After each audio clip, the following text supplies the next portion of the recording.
बोलो सतगुरु साहिब की जय।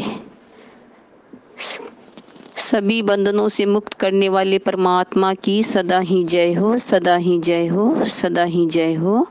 साहिब बंदगी सतनाम। मेरे विचार है ये, क्षमा कैसे मांगे, क्यों मांगे।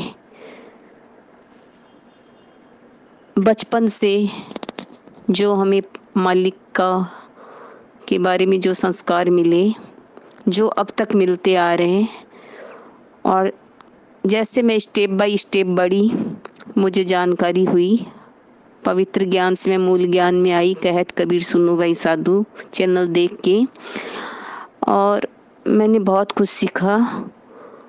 और हमारा विषय है कि हम क्षमा कैसे मांगे। जो मैं मांगती हूँ, मैं अपने विचार व्यक्त करती हूँ, इसी में किसी का वो नहीं है। हे परमात्मा, तन से, मन से, धन से, वचन से, काया से, जन्म जन्मांतर अनंत जन्मों में मेरे से कोई जाने अनजाने में गलती हुई है। हे परमात्मा, मैं आपसे कोटि कोटि बार क्षमा मांगती हूँ। आप मुझे क्षमा करें, क्षमा करें, क्षमा करें। मेरे मालिक, आपकी सदा ही जय हो, सदा ही जय हो। हे परमात्मा, तन से, मन से, धन से, वचन से, काया से, जन्म जन्मांतर अनंत जन्मों में या इस जन्म में मेरे से जानी अनजानी कोई गलती हुई है तो आपको साक्षी मानते हुए मैं उन सभी से जिनको मेरे द्वारा कष्ट हुआ है, मैं उन सभी से आपको साक्षी मानते हुए उन सभी से कोटि कोटि बार क्षमा चाहती हूँ और क्षमा मांगती हूँ कि आप सभी मुझे कोटि कोटि बार क्षमा करें। और मैं क्षमा मांगती हूँ, मुझे किसी ने कष्ट दिया है, मेरे को किसी ने कुछ बोला है किसी भी तरह का, तो मैं उन सभी को माफ़ करती हूँ आपको साक्षी मानते हुए। मालिक, मेरी कोई गलती हो तो मुझे क्षमा करना, गलती से भी कोई गलती ना हो ऐसा मुझे विवेक देना, ऐसी मुझे बुद्धि देना। मेरा हर एक कार्य आपकी आज्ञा में हो, मेरी हर चीज़ आपकी बताए हुए मार्ग पे मैं चलूँ। और आपका बहुत बहुत शुक्रिया, जितना करूं उतना कम है। कोटि कोटि बार शुक्रिया मेरे मालिक, सदा ही जय हो।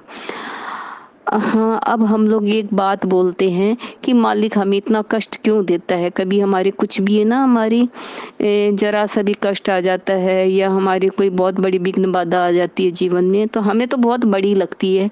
लेकिन जब हम परमात्मा के शरण में होते हैं तब वो बाधा बहुत छोटे रूप में कट जाती है, यानी कि मूसल का काम सुई में हो जाता है, जिसको बोला जाता है।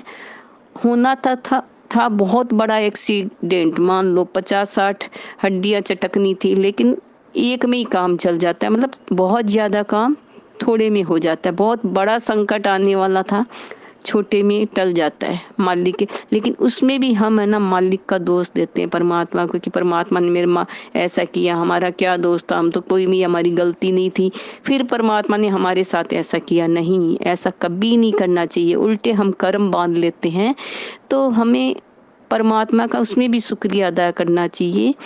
अच्छा आए तभी भी शुक्रिया अदा करना चाहिए। अगर हमारे किसी भी तरह का कष्ट आता है, संकट आता है, तो उसका भी शुक्रिया अदा करना चाहिए। मालिक हमारा मुसल का काम सुई में टाल रहा है, हमें पता नहीं है। जब हम उनके शरण में होते हैं, हमारे काम कितने कष्ट तो ऐसे ही कट जाते हैं जो हमें पता भी नहीं चलता है। हम उनको शुक्रिया अदा करने की जगह हम उनको ताने मारते हैं, उनको गलत बोलते हैं, तो ये हम अपने ऊपर पाप की गठरी बांध लेते हैं और ज़्यादा। तो हमेशा क्षमा मांगे और क्षमा दे, क्षमाशील बने।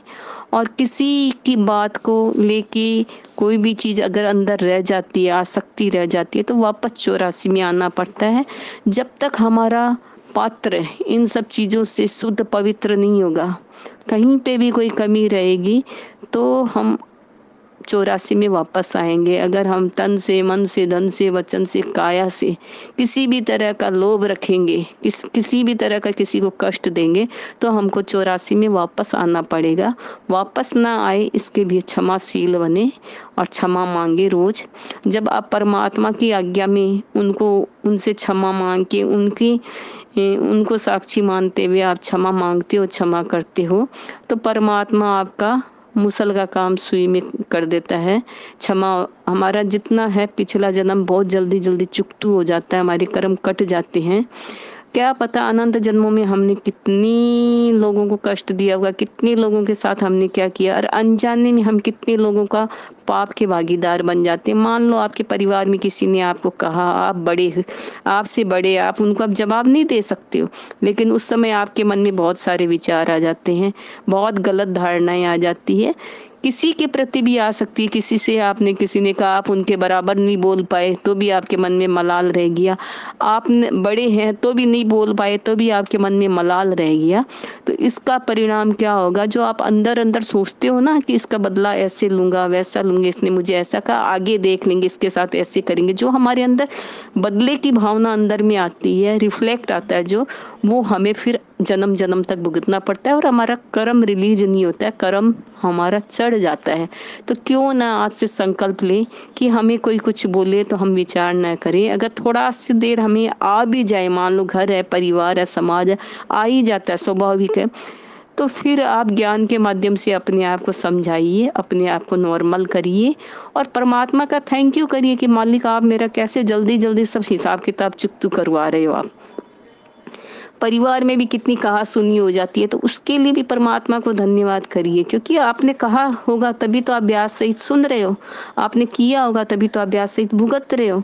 तो इसलिए आप सबको क्षमा कर दो और मालिक से क्षमा मांग लो, तो आपका जल्दी जल्दी खाता, जो कार्मिक बंधन है वो जल्दी जल्दी कट हो जाएगा। आप उनको भी धन्यवाद दो, उससे क्या होगा, उनकी धीरे धीरे धीरे धीरे जैसे जैसे कर्म कटेंगे ना, तो उनके धीरे धीरे विचारों में परिवर्तन आ जाएगा। क्योंकि ये मैंने खुद एक्सपेरिमेंट करके, अनुभव करके देखा है कि आप जब क्षमा करते हो ना सबको, मन ही मन में, आपको कोई कितना भी कष्ट देता है, तो धीरे धीरे धीरे धीरे स्थिति नॉर्मल हो जाती है। क्योंकि हमारे जब कार्मिक जन्म पिछले जन्म के कट जाते हैं तो फिर सब कुछ नॉर्मल हो जाता है।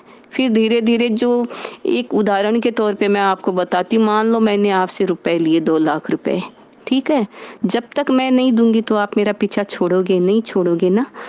जब मैं दे दूंगी तो आपकी हमारी जय जय राम राम राम राम राम होगी, या हम साहेब बंदगी सतना में एक दूसरे को बोलेंगे, जो भी रोजमर्रा में जहाँ जैसा है वो बोलता है उस हिसाब से।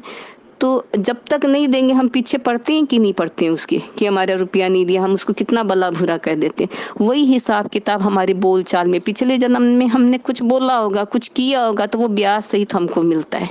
और मान लो हमने नहीं किया है और उसने किया तो भी मिलता है, और हमने किया तो भी मिलता है, दोनों तरफ मिलता है। इसलिए बैलेंस रखें, सबको माफ़ करें और सबसे माफ़ी मांगे, किसी का बुरा ना सोचे, ना बुरा करे, ना बुरा बोले। अगर कोई बोलता है तो एकदम शांत होकर दृष्टा बनकर देखे, शांत रहे, खुश रहे, और मालिक का हर पल शुक्रिया करे। कोई कष्ट भी दे रहा है तो शुक्रिया करे, वाह मालिक वाह, मुसल का काम सुई में कटा रहा है, ये तो इतना दे रहा है, नहीं तो पता नहीं और क्या क्या होता मेरे साथ, ये तो बहुत सस्ते में तू कटवा रहा है, तेरा शुक्रिया मालिक, शुक्रिया, थैंक यू हर टाइम।